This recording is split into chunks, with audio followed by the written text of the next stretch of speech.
자, 19페이지에 잠깐 보실까요? 우리 지금 계속해서 시장 실패 얘기를 이어갈 건데요. 시장 실패가 42번부터 시작했던 얘기입니다. 그 수요 공급의 문제죠. 시장 실패가 수급이 맞지 않아서 생기는 여러 가지 문제다. 저번 주에 규모의 경제 살짝 말씀드렸고요. 네. 이 규모의 경제 때문에 대기업 독과점 일어날 수 있다. 그러면서 공급 문제 생길 수 있다 말씀드렸고, 공공재도 시장 실패의 가능성이 내포되어 있다. 공공재는 비경합성, 비배제성 이런 거 있었죠. 43번 얘기 중입니다, 지금. 그래서 동시 소비하면서 돈을 안 내도 쓸 수 있으니까 사람들이 요금을 지불하지 않고 소비만 하려는 속성들이 좀 생긴다, 이렇게 말씀드렸던 것 같아요. 공공재가 왜 시장 실패냐 했을 때 여러분 책에 특징의 2번 동그라미가 아마 체크가 돼 있으실 것 같은데, 공공재는 부족의 문제입니다, 결국. 과소 공급, 적정량 이하로 이 적게 생산이 되기 때문에 시장 실패가 될 수 있고, 그래서 정부의 도움이 아주 필요하다, 이렇게 얘기를 했었던 것 같습니다. 오늘은 시장 실패 중에서 가장 비중이 센 44번 이 외부 효과를 하겠습니다. 외부 효과는 거의 한 페이지를 다 차지하고 있을 만큼 중요해요. 네. 단독으로 가장 많이 나오는 부분이고요. 올해도 물론 나왔습니다. 그래서 개념을 처음부터 좀 잘 잡아주는 게 좋아요. 외부 효과. 어쨌든 지금 스토리는 시장 실패로 가고 있습니다. 네, 실패의 원인. 다시 한번 정의할게요. 이 시장 실패는 시장에 있는 수요와 공급, 수요자와 공급자가 시장에 있는데 그들의 과도한 불균형 상태, 이 실패니까 불균형이다, 이렇게 이해하고 계셔야 되고, 그걸 이제 초래하는 것 중에 하나가 바로 외부 효과다, 이렇게 얘기를 하는 거죠, 지금. 이 외부 효과란 얘기는 거의 매주 나왔어요, 수업에. 우리 첫 번째 등장은 부동산의 특성에서 등장을 했습니다. 부동성 기억나시죠? 토지는 완벽하게 그 지리적 위치가 고정돼 있다. 토지의 위치가 고정돼 있다면 그 위에 아파트를 지으면 아파트도 완벽하게 고정이 되죠. 그래서 결론적으로 집값을 결정하는 것은 이 주변 환경이 될 것이다. 좋을 수도 있고 나쁠 수도 있고, 좋고 나쁜 영향을 이리저리 두루 받게 된단 말이에요. 뭐 공원 생기면 어떻습니까? 집에 긍정, 부정. 긍정이죠, 그렇죠? 그리고 뭐 공원이 아니라 공장이 생기면요, 옆에 이 마이너스란 말이죠. 그때 이 플러스와 마이너스 효과의 총체를 묶어가지고 이렇게 외부 효과라고 부릅니다. 그러니까 공장이 생기는 것도 사실 뭐 나랑 상관없는 일인데 갑자기 생겨서 피해를 보잖아요. 공장이 생겼다고 해서 이 아파트를 싸질머지고 딴 데로 갈 수는 없다는 노릇이죠. 그렇다면 얘는, 자, 책의 첫 번째 보시면 바로 부동성 때문이다. 이게 확실해야 됩니다, 본인이. 제가 첫 번째로 써놓은 말이에요, 그게. 부동성. 이 부동성 옆에 보시면 인접성이라는 것도 있는데 같이 좀 체크 좀 들어가죠, 두 개. 그런 뜻이에요. 인접성도 토지의 특성인데 땅이 연결돼 있고 붙어 있다, 이런 뜻이거든요. 그러니까 고정돼 있는 상태에서 두 개가 서로 붙어 있다 보니까 생기는 문제. 예. 그게 이제 외부 효과의 기본 정의죠. 책에 계속해서 내려오시면 그 외부 효과는 그 성격상 플러스 마이너스일 수 있다. 그때 이제 플러스 효과를 우리가 정의 외부 효과, 긍정의 효과란 뜻이고, 마이너스 효과를 부의 외부 효과, 부정의 효과다, 이렇게 부르기로 하는 거죠. 근데 외부 효과는 사실 이 정도로 가지고 좀 부족합니다. 그래서 박스 밑에다가 저랑 같이 필기를 좀 하실게요. 네, 좀 써보시죠. 이렇게 저렇게. 외부 효과의 정의라고 한번 써보실까요? 박스 밑에. 외부 효과의 정의. 시험에 나오는 정의를, 용어 정리를 제가 해드릴 거예요, 지금부터. 일단은 이렇게 한번 써보세요. 개인. 한 사람. 개인이라고 써보시고, 그리고 요 네 가지, 1, 2, 3, 4번 이렇게 해서 4개의 문장을 쓸 겁니다, 지금부터. 첫 번째, 제3자라고 써주세요. 완전한 타인입니다. 이해관계가 없는 제3자, 이런 뜻이고요. 두 번째는 의도 X, 의도하지 않았다. 고의성이 없다는 뜻이에요. 그리고 세 번째는 플러스하고 마이너스, 긍정, 부정, 이렇게. 그리고 마지막에는 이 행위에 대해서 보상이 없다. 보상 X. 이렇게. 이 네 가지가 상당히 중요합니다. 이 넷 중에 하나만 틀려도 그 문장은 틀린 문장이 되는데요. 이런 거죠. 개인의 행위가 개인의 행위가 제3자에게 영향을 미치는데 그게 의도하지 않게 영향을 미치는 거예요. 그래서 의도하지 않게 제3자에게 경제적 효과를 주는데 그 효과가 긍정일 수도 있고 부정일 수도 있는 거예요. 아무 생각 없이 긍정 또는 부정의 영향을 줬는데 그 행위에 대해서 서로 간에 보상이 전혀 없는 겁니다. 뭐 예를 들면 좋은 혜택을 받았으면 보상을 하기도 하고 나쁜 피해를 봤으면 손해배상을 하기도 해야 되는데 그런 게 있다 없다? 없는 상태라는 거죠. 그렇죠? 이게 지금 와닿진 않으실 거예요. 근데 제가 지금 설명하면서 계속해서 살을 붙여드리겠습니다. 자, 내려옵니다. 1번으로. 그랬을 때 첫 번째 효과를 정의 외부 효과라고 하죠. 플러스 효과. 그리고 이 꼭 기억을 해주셔야 될 게 얘를 시험에서 별칭 외부 경제라고 부릅니다. 명칭은 암기하셔야죠, 사실은. 그러면 부의 외부 효과는 뭐라고 할까요? 2번에 밑으로 내려오시면. 부의 외부 효과는 외부 불경제라는 표현을 씁니다. 불자 붙이죠, 여기다가 또. 그래서 시험에 외부 효과라는 건 외부 경제도 있고 불경제도 있다. 이렇게 부르기도 해요. 정의 한번 해볼게요, 이거. 이게 무슨 뜻인지. 정의 외부 효과는 지금 배운 대로 할게요. 개인의 행위가 자 누구에게 제3자에게 전혀 의도하지 않게 긍정적 이익을 줍니다. 근데 그 이익에 대해서 제3자로부터 개인이 보상받지 못한 상태입니다. 내가 어떤 행위를 했고 근데 전혀 의도하지 않게 누군가에게 제3자에게 이익을 준 거예요, 실제로. 그럼 이익을 받은 사람이 나한테 고맙습니다 해야 되잖아요. 근데 그런 걸 전혀 하지 않았다는 의미예요, 이게. 자, 사례를 하나 적어놨는데 여기 갑의 사례가 나옵니다. 이 갑이라는 양반이 자기 돈을 털어요. 소위 이제 사비를 텁니다. 내 돈을 딱 들여가지고 뭐 했냐면 여기다 생태공원을 지었어요. 이 생태공원은 자신의 연구 목적을 위해서 만든 공원입니다. 그런데요, 이 공원 덕분에 이 주변의 땅들, A 땅, B 땅, C 땅, 땅값이 오른 거예요. 그럼 그냥 이득을 본 거죠, 땅 주인들은. 네, 그 상태가 됐는데요. 이 땅 주인들이 공원을 지은 갑한테 와서 땡큐 한 거야, 안 한 거예요? 안 한 겁니다. 자, 그러면 이 갑하고 사실 땅 주인하고 원래 관계가 있는 사람들의 둘이? 전혀 타인이죠. 그러면 갑이 제3자에게 영향을 준 게 맞죠? 그럼 이 공원은 땅값을 올려주기 위해 지었다. OX. 땅값을 올려주기 위해 지은 겁니까? 그럼 전혀 의도하지 않았는데 팩트는 오른 거예요, 땅값이. 결론적으로. 그런데 가가지고 고맙습니다 라고 한 거야, 안 한 거야? 갑의 마음은 어떨까요?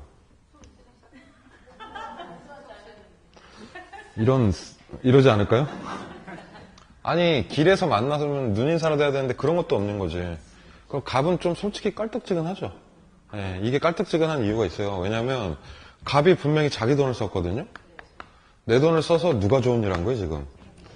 남 좋은 일 한 건데, 내 돈 써서 남 좋은 일 한 건데 뭐 할 수도 있죠, 이렇게. 근데 그럼 최소한 고맙다고 한마디라도 해야 될 거예요. 근데 보상이 전혀 없다는 거예요. 그럼 갑은 이러한 선행을 더 이상 베풀 이유가 없죠. 이게 타산지석이 돼서 다른 사람도 이런 행위를 하지 않는다는 거예요. 쉬운 예를 들어볼까요? 아침에 학원에 오실 때 쉬는 시간에 과일 같은 게 좀 먹고 싶은 거야, 내가. 그래서 쌌어요, 이렇게 통에다. 그래서 쌌는데 좀 뭐 앞에 그이도 생각나고 옆에 그이도 있고 조금 넉넉하게 쌌어요. 그래서 이렇게 먹으려고 하는데 이렇게 가리고 혼자 먹을 수는 없잖아요. 우리 고등학교 때도 아니고. 그래서 딱 펼쳐놓고 와서 먹어. 그래서 다 모였어요, 주위 사람들이. 이쑤 시간에서 꽂아가지고 다 먹은 거예요. 근데 딱 먹고 놓고 가는 거예요. 아무 말도 없어요. 또는 어머 야 과일을 왜 이렇게 씌어? 이러면서 가는 거예요. 심지어는 그냥 가는 것도 아니고. 그러면 과일 싸운 내 입장에선 미치고 환장할 노릇이다. 그런 애매한 상태가 이거예요. 정의 외부 효과. 이게 문제가 되는 이유는요. 과일 싸울 수 있죠. 그런데 전혀 이게 없는 거예요. 이 포인트가 굉장히 중요해요. 근데 만약에 과일을 다 먹고 나는데 야 얼마니? 그러면서 10,000원씩 주는 거예요. 사람들이. 이렇게 돈을 막 줘요. 이렇게. 그러면 이게 문제 돼요? 안 돼요? 그러니까 이거 아우 야 괜찮아 그러면서 막 받아 막 이렇게 돈을 받아가지고 놓고 그럼 다음 주에는 박스로 사오지 않을까요? 그러니까 이게 문제라 지금. 그래서 얘를 갖다가 조금 이론적으로 정리하면 이렇게 되는 거예요. 이 정의 외부 효과는 밑에 표로 내려오시면 생산이라는 과정과 소비 과정에서 다 생깁니다. 이런 말이 있을 거예요. 책에 보시면 생산과 소비. 생산 과정에서 비용이 들어가는데 이 공원 지으려고 누구 돈 썼다? 내 돈. 그러면 이거 어려운 말로 사적 비용이 들어간다고 표현을 합니다. 자, 책에 보시면 사적 비용이 크다. 부동어가 이렇게 돼 있죠? 이거 하나 체크해 주시고 이렇게. 이 말이 어려우니까 이거 내 돈 쓴다고 하자고요. 사적 비용. 그럼 내가 돈을 썼으면 내가 이득을 먹어야 되는데 그 이득을 공유하고 있죠. 사회랑. 그래서 얘를 소비하는 과정에서는 사회적 편익이란 표현이 나옵니다. 편익이란 말은 뭐 혜택 이 정도로 해석을 하시면 되고요. 그냥 남이 같이 재미를 보는 거죠. 자, 다시 여기요. 뭐가 크고? 사적 비용이 크고 뭐가 크다? 그 말이 좀 어려운 것 같아서 오른쪽에 제가 야매로 써놨어요. 거기다가 내 돈 써서 남 좋은 일 한다 이거죠. 그러면 이런 행위를 할까요? 사람들이? 잘 안 하려 하겠죠? 그러니까 사회가 원하는 균형적인 수준이 있는데 이것보다는 과소 공급된다, 과대 공급된다. 서로 안 하려고 하다 보니 이러면 과소 생산에 문제가 생긴다는 겁니다. 자, 정부 입장에서는 개인이 사비를 털어 공원 짓는 게 좋다, 나쁘다? 좋잖아요. 학원 원장님 입장에서는 누군가 과일 싸서 나눠 먹는 게 좋잖아요. 그럼 여기서 정책이 나와죠, 이제. 그럼 어떻게 하면 돼요? 이 개인 엉덩이 툭툭 두드려주면 돼요, 잘했다고. 이게 문제가 되는 거는 내 돈이 들어가는 거잖아요. 그럼 정부가 이 돈을 보조해주면 되죠. 보조금 줄 테니까 더 해. 마음 상해하지 말고 세금 깎아줄게 더 해. 이렇게 하면 되는 거죠. 정부 노력은 이 과소 생산을 균형에 맞출 수 있게끔 공급을 장려한다. 이렇게 되어 있습니다. 마지막에. 이게 되는 거죠. 이게 기본 정의 외부 효과입니다. 그러면은 부의 외부 효과는 이걸 그대로 뒤집어 버리시면 될 것 같은데요. 부는 마이너스죠. 네, 밑으로 내려오시면요, 이제 얘를 다시 뭐라고 한다? 외부 불경제라고 합니다. 자, 해석 그대로 한번 해보시죠. 개인이 누구에게? 개인의 어떤 경제적 행위가 제3자에게 전혀 의도하지 않게 피해를 줍니다. 나로 인해서 누군가가 손해를 봤어요. 뜻하지 않게. 그럼 내가 가서 보상해야 되잖아요. 이 보상 됐다 안 됐다? 안 된 거죠. 자, 을의 사례 하나 볼까요? 이 을이 누구냐면 공장주입니다. 생산 활동을 하고 있는 공장 주인인데 이 공장에서 폐수가 나오는 거예요. 그러면 이거 지가 처리해야죠, 스스로가. 근데 그 돈 좀 아껴보겠다고 이걸 하천에다가 그대로 부어버립니다. 방류해버립니다. 근데 해필이면 이 아래쪽에 마을이 있는 거예요, 여기에.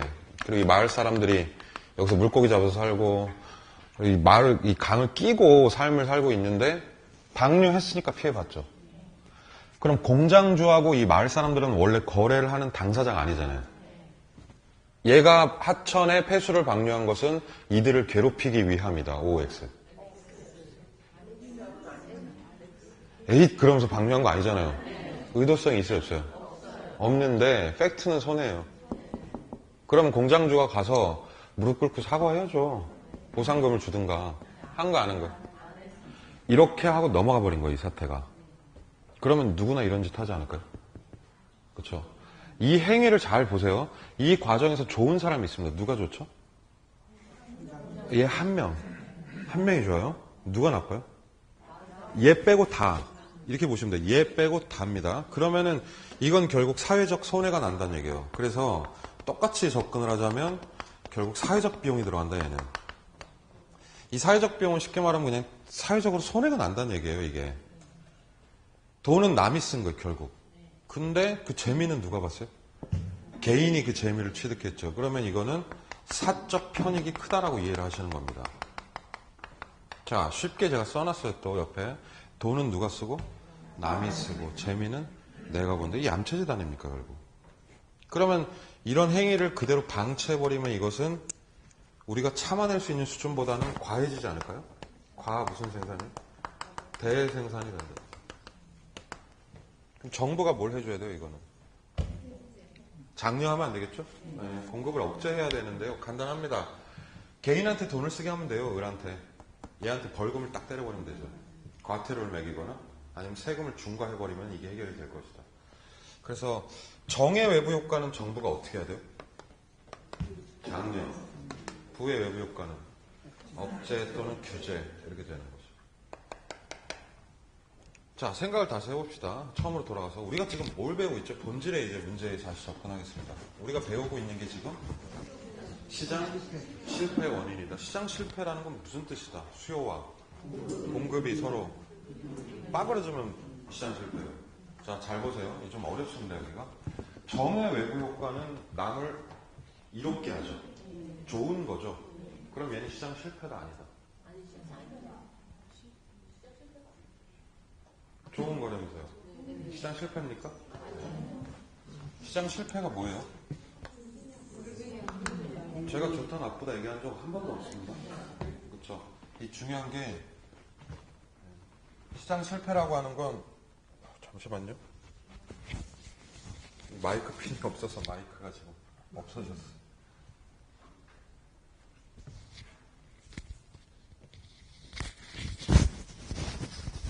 고정을 해야 될 것 같은데. 그 테이프 좀 이게 좀 핀이 없어가지고. 잠시만요. 어제 과목이 뭐였어요? 그 선생님 핀을 먹은 것 같아, 이거를. 이게 마이크 띄다 보면 핀이 떨어지거든요, 계속. 그래서 지금 핀이 없어가지고. 잠시만요. 아, 이거 한참 좋았는데, 지금. 이거 좀 붙이고 올게요. 잠깐만요. 네.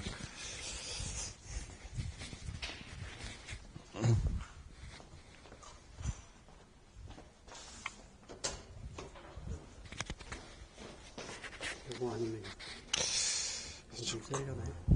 이게 잠깐만요. 마이크 폰을 뜯어놓고 있지? 가자마자 가방이라고 그러니까 이건 어디가 안 되겠네.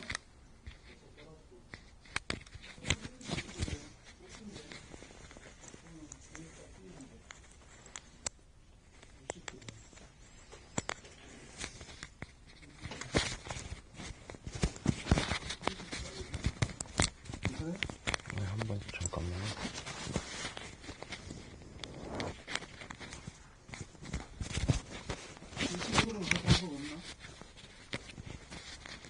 핀으로 하는 게 나을 것 같긴 하다.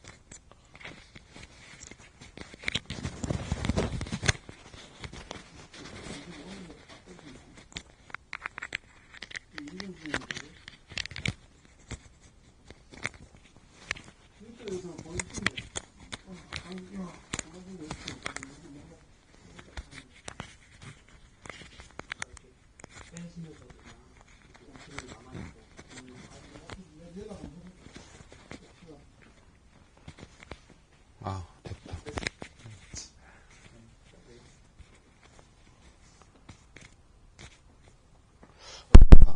네.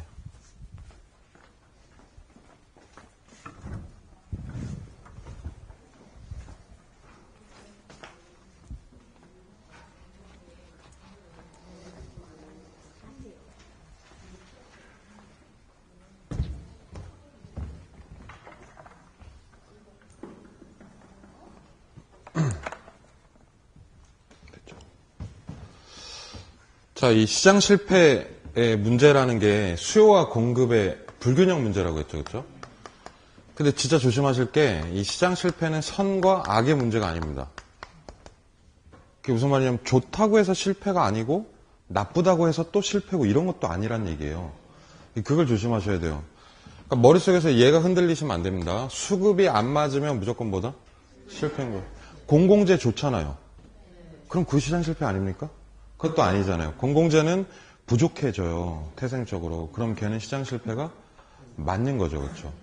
자, 그래서 우리 시험에서 제일 핵심적으로 다루는 게 이 부분인데 뭐 다른 거는 뭐 지금 중요한 게 아니고 개념적으로 봤을 때 바로 이 밑에 있는 거. 이게 지금 균형입니다. 이게 수급이 맞다는 얘기죠. 정의 외부 효과는 시장에서 수요가 어떨까요? 정의 외부 효과. 사람들이 이런 시설들을 누군가가 내 땅 옆에 만들어주길 원하지 않겠습니까? 그럼 수요는 많아요. 많아, 누구나 원해요. 근데 내 돈 써서 남 좋은 일을 하는 거라 이게 공급된다 안 된다. 이게 바로 실패라는 거예요. 그럼 정의 외부 효과가 왜 시장을 실패시킵니까? 그러면은 부족해서 공공재처럼 이렇게 되는 거죠. 그럼 이쪽으로 와서 부의 외부 효과는 왜 시장을 실패시키는 거죠? 나빠서라고 하시면 안 돼요, 지금. 네, 뭐요? 이건 또 넘쳐나서 이런 거 아니에요. 그렇죠? 한 놈은 모질라서 문제고 한 놈은 많아서 문제고. 그러니까 정부가 중간에서 조절을 잘해야 된다는 거예요. 그래서 부족한 거를 늘릴 수 있게 보조금을 줘야 되고요. 정의 외부 효과. 그리고 너무 넘쳐나는 거를 줄이기 위해서 벌금을 때려야 되고 규제를 해야 되는 거죠. 그래서 요 부족과 요 과잉의 문제가 시험에서 가장 핵심적이다. 이렇게 보시면 됩니다. 제가 프린트 드린 거 있죠, 오늘. 네. 그 프린트로 말씀드리면 사실 7번, 8번 두 개 별표예요, 얘가. 7번 지문과 8번 지문. 7번 뭡니까, 내용이 지금? 정의 외부 효과죠. 그럼 좋은 거죠. 좋은 거는 넘쳐난다, 모질난다. 모자란다 아닙니까? 정의 외부 효과를 발생하는 재화는 적정한 수준보다 더 적게 생산된다라고 해야 되는 거 아닙니까? 네, 그럼 X가 되는 거죠, 이게.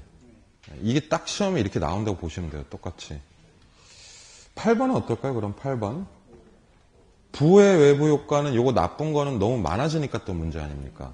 그럼 부의 외부 효과는 지나치게 많이 생산될 수 있다. 요건 또 맞네요. 7번이 16회 때 지문이고 8번이 22회 때 지문이고 이 두 개가 중요한 이유는 이것들이 시장 실패의 다이렉트 원인이 되는 거예요. 바로. 이 되시죠? 예, 두 개는 잘 잡아놓으시기 바랍니다. 올해 시험에는 뭐가 나왔었냐면요. 26회 때. 지난달 시험에는 여기에 대한 사회적 현상이 나왔습니다. 책에는 안 써놨는데 하나씩 필기를 좀 하시는 게 좋을 것 같아요. 그 20페이지에 1번으로 다시 돌아보시면 정의 외부 효과 있죠. 여기 표 밑에다가 하나 써놓으세요. 이렇게 사회적 현상이라고. 그럼 만약에 정의 외부 효과를 유발하는 시설들이 있다고 봅시다. 공원 같은 거. 그럼 이것들은 사람들이 유치하려고 한다, 아니면 서로 기피하려고 한다. 강하게 이것을 본인 땅 쪽으로 유치하려고 하겠죠. 그 현상이, 유치 현상이 일어나는데 얘를 영어로 PIMFY라고 부릅니다. 줄여서 PIMFY 이렇게 불러요. PIMFY.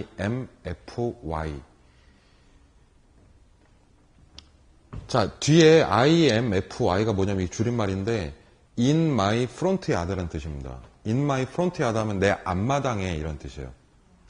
이 P가 뭐냐면요. 이게 P가 please라는 뜻이에요. please. 무슨 뜻이에요? please. 아주 제발 좀, 그쵸? 그럼 please in my front yard 하면은 내 앞마당에 좀 설치 좀 제발 해줘. 되게 유치하죠, 말이. 그러니까 우리 쪽으로 끌어당기는 거, 이 핀피 현상이라고 하는데 이런 거 되게 많아요. 예를 들면 내 땅 옆에다가 인터체인지 좀 만들어줘. 고속도로. 우리 동네 KTX 좀 놔줘. 이게 다 뭐예요? 이게 핀피입니다. 핀피. 그렇죠? 아, 이런 압박을 받으니까 쪽지로 예산이 막 늘어나는 거 아니에요, 지금. 그렇죠? 이 부의 외부 효과는 어떤 현상이 나타날까요, 그러면 서로? 유치한다? 내 땅 옆에 제발 납골 땅 좀 설치해줘? 제발 핵 폐기물 처리장 좀 놔줘? 아니잖아요. 기피하겠죠, 그쵸? 네. 이 기피하면은 얘를 영어로 아주 유명한 현상입니다, 이건. NIMBY라고 부르죠? NIMBY. NIMBY라고 읽어요. NIMBY는 뉴스에도 많이 나옵니다. 이 뒤에 IMBY가 in my backyard라는 뜻입니다, 이게. 그러니까 내 뒷마당에 이런 뜻이에요. N이 뭐냐면 이것은 not, no, 그쵸? 얘는 please고 얘는 not이에요. 얘는 거부하는 거죠. 그래서 얘를 유치 반대 현상이라고 부릅니다. 내 뒷뜰에는 절대 안 돼. 이런 뜻이죠. 그러니까 핀피 하면은 유치고 님비 하면은 반대란 말이에요. 뭐가 좋은 거예요? P가 좋은 거예요? N이 좋은 거예요? P가 쌍피는 더 좋고, 그쵸? 네. P가 좋은 거예요. 네. P가 얼마나 좋은데.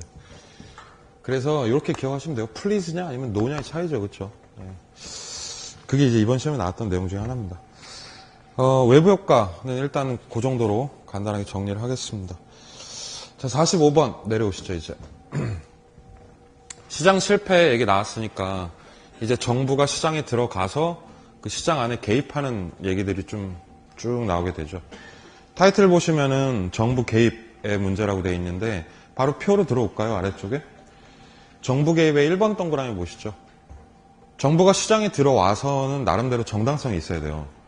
그래서 정부가 수행하는 기능이 두 가지가 있는데 지금 배우신 바로 요 실패 있죠.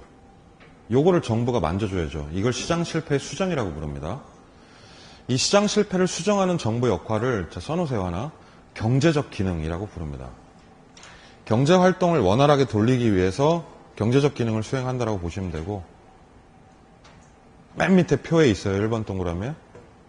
그리고 두 번째 참 중요한 단어가 있는데 정부가 시장에 들어오는 제2의 목표는 이 사회적 목표를 달성하기 위해서다. 체크 하나 하세요. 사회적 목표. 여기 복지나 분배라고 한번 써보시기 바랍니다. 20페이지 맨 밑에 표예요. 지금 1번 동그라미에. 사회적 목표는 복지하고 뭐다?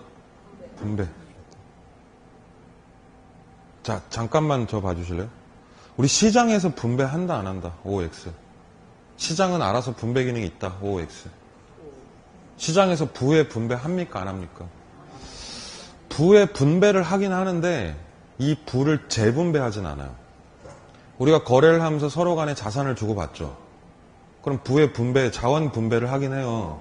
근데 중요한 건 어려운 사람들에게 돈을 알아서 주지는 않아요. 시장은 승자 독식 구조입니다. 돈이 있는 사람이 다 먹잖아요. 그러니까 가령 내가 돈이 없거나 가난하면 시장에서는 자연 도태되게 돼 있어요. 그러면 그냥 냅두면 돼요, 그걸? 그러면 안 된다는 거죠. 정부가 들어가서 그 어려운 분들을 도와주는 거예요. 그게 바로 사회적 목표입니다. 복지나 뭘 한다? 분배를 한다는 거죠. 그걸 정치적 기능이라고 불러요. 복지 분배 쓰셨으면 그게 정치적 기능이라고 이해를 하셔야 됩니다. 그럼 뭐야? 정부가 들어가서 두 가지 한다는 거예요, 결국. 정치하고 경제.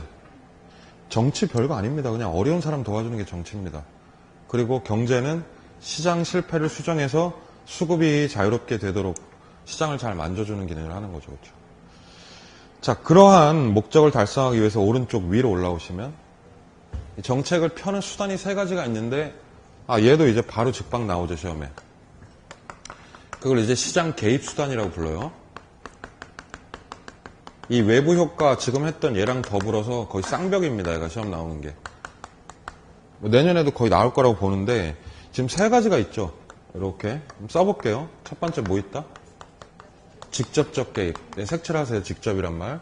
그리고 세로축으로 두 번째 간접적 개입 체크하시고 그리고 마지막으로 뭐가 있습니까? 토지. 규제가 있다. 네, 토지 이용 규제. 정부가 시장에 들어가는데 들어가는 방식이 세 가지 방식이 있다는 얘기예요. 결론부터 말씀드릴까요? 결론은 이런 거예요. 직접적 개입 보시면 얘가 뭐가 있어요? 처음에.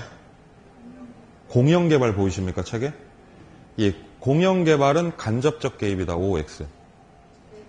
X 무슨 개입이다? 그게 시험 문제예요. 그냥. 토지은행은 직접적 개입이다. O. 공공임대는 간접적 개입이다. X. 이렇게 되는 거죠. 그러니까 내가 사례를 알아야 되는구나. 이렇게 이해하시면 돼요. 근데 사실 우리 이거 처음 보니까 사례 외우는데 너무 치중하지 마시고 이 뜻을 알아야죠. 뜻을 알면은 나중에 암기가 편합니다. 그렇죠? 지금은 의미를 잡아드릴게요. 이렇게. 자, 잠깐만 여기 봐주시면 정부가 어디 안에 들어간다고요? 시장 안에 들어가는데 시장에는 누가 있어요? 2명. 알아서 잘 하지 않나요? 예, 잘 하는데 문제는 이놈들이 실패야 지금. 그렇죠? 그래서 들어갈 거예요. 처음에 직접적 개입이라는 건 뭐냐면 정부가 이 안으로 깊숙이 들어오는 방법이에요. 그라운드에 난입을 합니다. 정부가. 그래서 얘네한테 이러는 거예요. 니들한테 맡겨놨더니 이게 뭐야. 이게 꼴이 말이 아니잖아. 비켜. 그러고 직접 하는 거예요. 직접. 본인이 정부가 땅을 사서 어떻게 하는 거예요? 공급하는 거예요. 정부가 직접 집을 지어서 시장에 뭐 하는 거예요? 공급하는 거예요. 그걸 뭐라고 한다? 직접적 개입이라고 합니다. 축구로 따지자면 감독이 그라운드에 들어가서 유니폼 입고 뛰는 거예요. 자기가 답답하니까. 그러면 요거는 우리 정의할 때 직접 수급 역할을 한다. 이 말이 중요하네요. 요거 체크하시면 돼요. 땅을 직접 사기도 하고 직접 풀기도 하고 그런 제도들이 있다는 거예요. 그런 제도들 중에서 가장 유명한 게 공영개발. 공영이라고 하는 건 공적 주체가 운영을 한다 이런 뜻입니다. 이 정부 개발이란 뜻입니다. 이게. 자, 우리나라 정부가 공영개발할 때 땅을 갖다 보통은 직접 사요, 강제로. 그걸 매수 방식이라고 하고 쉬운 말로는 수용이라고 합니다. 이런 거 다 직접적 개입이죠. 그리고 조금 이따 배우시겠지만 정부가 땅을 사가지고 세이브 해놨다가 나중에 쓰는 제도가 있거든요. 걔를 토지 뭐라고 한다? 비축제도라고 합니다. 정부가 직접 합니다, 이것도. 그리고 왜 우리 돌아다니다 보면 임대주택들 많잖아요. 공공임대주택들. 그거 다 정부에서 공급하는 거죠. 그 이명박 정부 때는 뭐가 있었을까요? 공공임대가. 제일 유명한 게. 이 정부마다 브랜드 주택이 있거든요. 이명박 정부는 보금자리 주택. 이 보통 그린벨트 풀어서 만든 주택들이죠. 그리고 박근혜 정부에서는 제가 책에 써놓은 무슨 주택? 행복주택. 그런 게 직접적 개입 사례로 나올 거라고 시험에. 아시겠죠? 네. 자, 그러면 이게 간접적 개입하고 어떤 의미 차이가 있는지 아셔야 돼요. 여기 잠깐 보시면 간접적 개입은 제가 빨간색으로 그려볼게요. 정부가 시장에 들어오는데 이 그라운드에 안 들어옵니다. 그러면서 이 주위를 맴도는 거예요, 이렇게. 그래서 밖에 서가지고 소리를 치는 거야, 안에다가. 뭐라고? 사지 마! 이렇게. 밖에서. 네? 여기 서가지고 얘네 행동을 갖다 뒤에서 조절하는 축구 감독처럼. 막 소리를 고래고래 지르는 거야. 근데 사라 그러면 얘네가 사나. 돈이 있어야 사지. 그래서 어떻게 하는 거예요? 찔러주는 거예요, 돈을. 대줄 테니까 네가 사봐, 한번. 대줄 테니까 사봐. 아니, 대줄 테니까 집 좀 지어봐, 이렇게. 그래서 간접적 개입은 예부터 말씀드리면 이 보조금이 그래서 나오는 얘기입니다. 외곽에서 돈을 대주는 거죠, 이렇게. 또는 살 수 있게끔 대출 규제 풀어주면 되잖아요. 그럼 금융을 만지면 되겠네요. 그렇죠? 수요와 공급을 뒤에서 자유롭게 조절하기 위해서 가장 나이스한 수단은 세금이에요, 세금. 조세를 깎아주기도 하고 부과하기도 하고 이러면서 수급을 본인이 원하는 방향으로 유도해 나가는 거죠. 자, 그렇다면 여기서 아주 좋은 표현이 나오는데 의미에 정부가 시장의 틀을 갖다 그대로 어떻게 하는 거예요? 예, 이거 안 들어간다는 얘기예요. 정부가 유니폼을 입지는 않는다는 얘기예요, 선수로. 틀을 유지하고 시장을 통해서 특정 방향으로 자원 배분을 유도한다. 이런 표현을 쓰는 거죠. 몰아가기 하는 거죠. 자, 종류 첫 번째 뭐 있다? 보조금. 두 번째는 조세. 세 번째는 금융. 그래서 앞으로 요거 머리 글자 따서 보조금이라고 부를 겁니다, 제가. 보조금 이렇게. 그렇게 외우실 거예요, 나중에는. 조세라고는 시험에 나오진 않고 아마 이렇게 나올 거예요, 시험엔. 취득세 이렇게. 그냥 취득세 이렇게 나와요, 세 글자로. 그럼 세금이니까 그놈 간접적 개입. 종부세. 그럼 걔도 간접적 개입. 이렇게 되는 거죠. 뭐 대출 규제 얘기 나오면 이것도 간접적 개입. 금융이니까. 이렇게 되는 거예요. 자, 세 번째 방식은 뭐냐면 이게 카리스마가 가장 강한 겁니다. 토지 뭐 한다고요? 규제. 그러니까 이 시장 실패를 해결하기 위해서 완벽한 룰을 만드는 거고요. 이걸 안 지키면 이게 범법이 되게 만들어버리는 거죠. 그래서 여기서는 법과 행정이라는 워딩을 씁니다. 법적, 행정적으로 개인의 토지 이용 행위를 강하게 구속하거나 또는 뭐 한다? 제한한다. 살벌하죠, 이게. 이게 제일 살벌한 방식이에요. 땅의 용도를 국가가 규제해버리는 거예요, 그냥. 그래서 그 용도 규제가 바로 공법 시간에 배우시는 지역지구, 용도지역, 용도지구제. 그게 처음에 있죠, 우리 개론에도. 이 지역지구제가 있고, 행정수단 중에서는 뭐가 있냐면 인가나 허가가 제일 강하죠. 허가 안 받으면 불법이거든요. 그런 걸 토지 이용 규제 수단이다, 이렇게 부르는 겁니다. 대충 이해되시죠? 네, 느낌적으로. 그렇게 이제 정부 개입에 대해서 세 가지 방식 살펴봤습니다. 자, 그러면 본격적으로 정책 좀 얘기할게요. 토지 정책 들어갈 건데 우리 규제 얘기부터 합시다. 내려오시면은 제 2절 들어가는 얘기예요. 토지 정책의 46번 타이틀 뭐라고 돼 있죠, 지금? 용도 지역 지구제. 좋습니다. 지역 지구제부터 얘기를 한번 해보겠습니다. 용도 지역 지구제 이거 어디서 들어보셨죠? 어디서 들어보셨을까? 공법 시간에 들어봤죠. 예. 용도 지역하고 용도 지구하고 또 뭐 있어요? 용도 구역. 예. 그 다 자세히 배우셨나요? 안 여쭤볼게요. 배우셨어요? 걱정 말아요. 안 여쭤.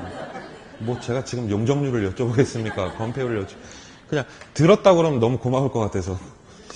예, 그게 공법에서 하는 얘기가 있고 개론에서 하는 얘기가 있고 공법 시간에만 나오는 얘기들이 있어요. 그리고 절대적으로 개론에만 나오는 게 있고 두 개가 합쳐지는 게 있어요. 그거 이제 설명을 해볼게요. 제가 이 칠판 보십시오. 지금 되게 유치하게 설명을 하겠습니다. 지역지구제를. 여기 A 지역이 있다고 합시다. 이 A 지역적 특징이 뭐냐면 여기에 주택단지가 있는 거예요. 사람들이 살고 있습니다. 여기 주거단지. 근데 요거랑 거리가 멀지 않은 곳에 여기 공업단지가 있는 거예요. 한마디로 말하면 이 지역이 아주 엉망입니다. 지금 주거용과 공업용이 섞여 있는 지역이에요. 혼재된 지역입니다. 공장에서 생산활동을 하거든요. 지금 그러다 보니까 매연하고 분진하고 말도 못합니다. 이게 이 빨래를 못 늘겠어요. 여기서. 그러면 이게 뭐냐면 우리 배운 말로 하면 부의 외부 효과입니다. 그렇죠. 공장주가 빨래 넣는 거 방해하려고 매연 뽑는 건 아닐 거 아니에요. 근데 뜻하지 않게 피해를 주죠. 지역 주민들이 아주 원성이 자자해요. 그럼 얘가 원래 가서 어떻게 해야 돼요, 여기에? 피해 보상을 해야 되는데 안 한 상태예요. 이 시장 실패라고, 이게. 그래서 정부가 들어와가지고 정책을 짜기 시작을 하는 겁니다, 이 시장에서. 그럼 첫 번째로 뭐 할 수 있냐면 공장주한테요, 벌금 때리면 돼요. 환경 부담금 이빠이 매기면 됩니다. 그럼 좀 줄어들겠죠. 혹은 이 매연과 분진을 스스로 처리할 수 있는 시설 설치를 행정명령을 내릴 수가 있어요. 뭐 그런 것도 있고 저런 것도 있는데 이것저것 해도 이게 해결이 안 되는 거죠. 그러니까 이제 최후의 칼을 뽑아드는 게 바로 얘를 걸어버리는 거예요. 이 지역을 그냥 아싸리 뭘로 바꿔버리는 거예요? 그렇죠. 이 가장 깔끔한 방법이죠. 그래서 얘를 주거 지역으로 확 지정을 해버리는 거예요. 공장주한테 카톡 보낸 거예요, 지금. 뭐라고? 나가줄래? 이렇게. 그럼 공장주가 싫어할 수 없거든요. 지금 주거지역이거든요. 그럼 어떻게 해야 돼요? 나가야죠. 그래서 얘를 그냥 없애버리는 거예요, 이렇게. 그럼 얘가 없어지면은 뭐가 없어질까요? 네. 이게 공법에는 나오지 않지만 개론에 8번 나온 얘기입니다, 시험에. 그래서 제 책을 보시면 의의 1번 동그라미에 이 말부터 시작을 하는 거예요. 의 들어오셨어요? 의? 1번 동그라미 보니까 지역지구제는 토지시장에서 발생하는 요거 색칠하고 별표. 부의 외부 효과를 어떻게 한다? 감소 또는 제거시키기 위한 토지정책이다. 그러면 부의 외부 효과가 왜 생긴 거예요, 지금? 서로 간에 어울리지 않는 토지 이용이 어우러져 있으니까 그런 거 아니에요. 네.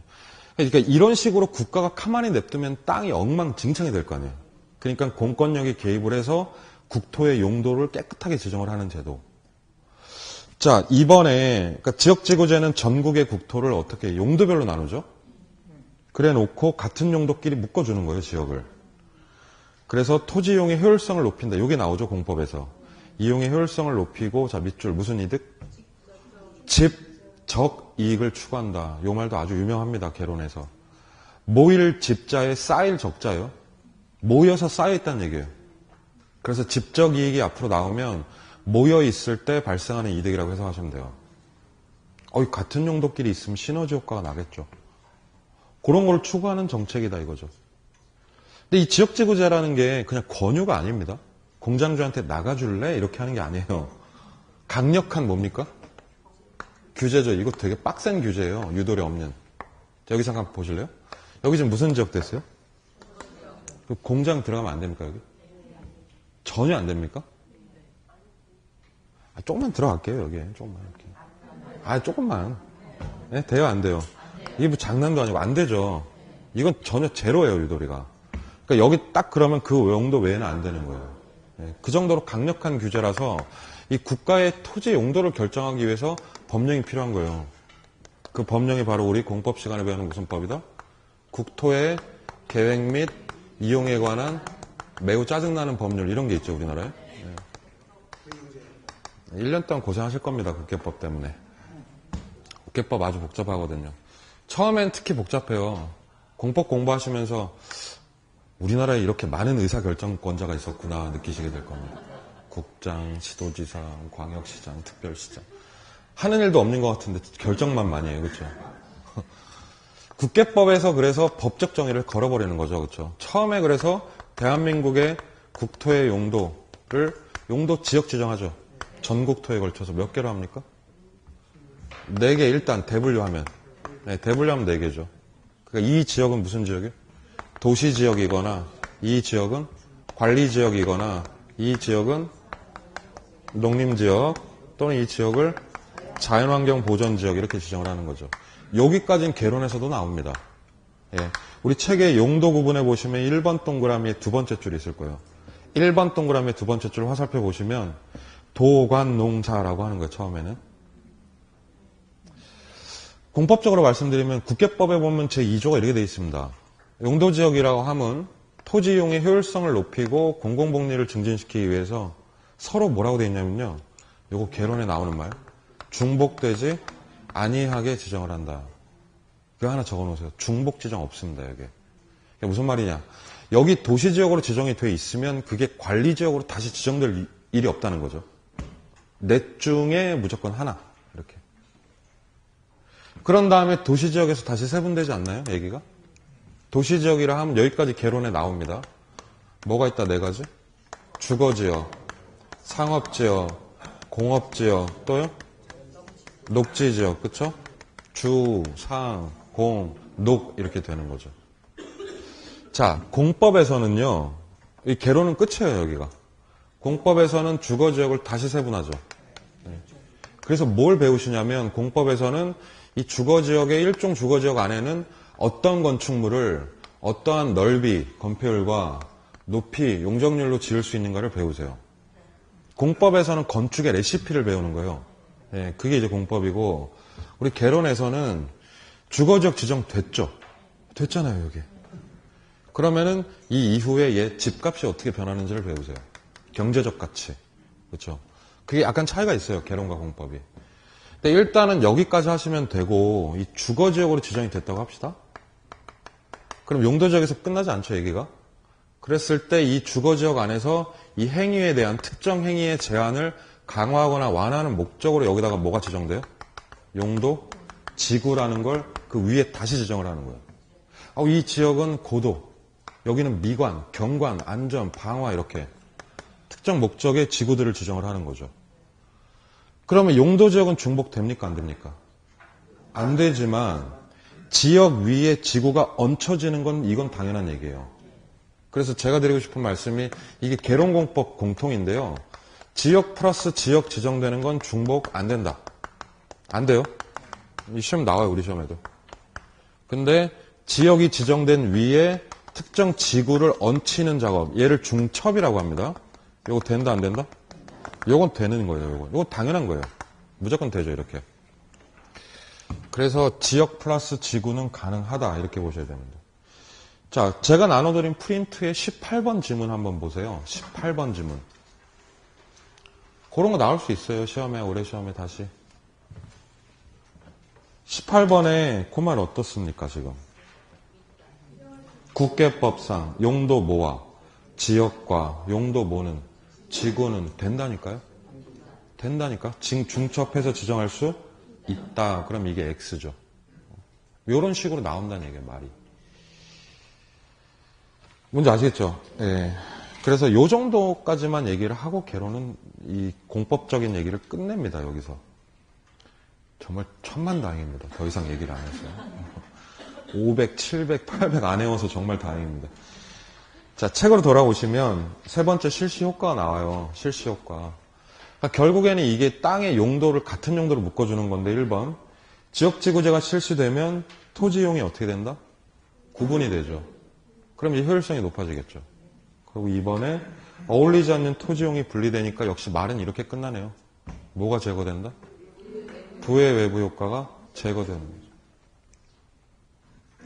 그러니까 별거 아니에요. 지역지구제. 그러니까 한마디로 말하면 별거 아니라고 이게.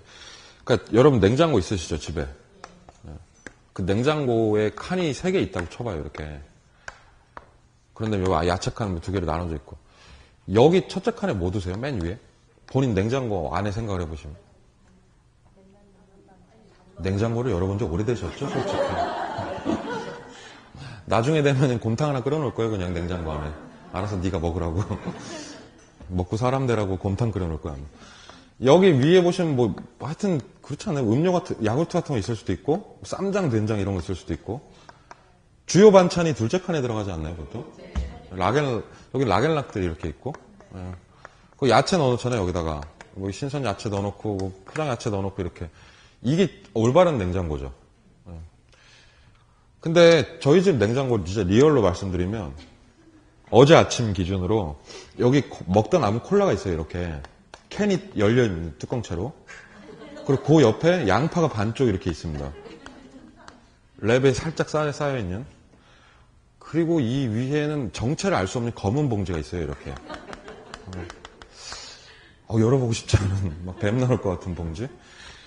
그리고 파가 여기 이렇게 널려져 있기도 하고요, 이렇게. 그래서 콜라를 마시면 콜라에서 양파 맛이 납니다. 굉장히 특이해요.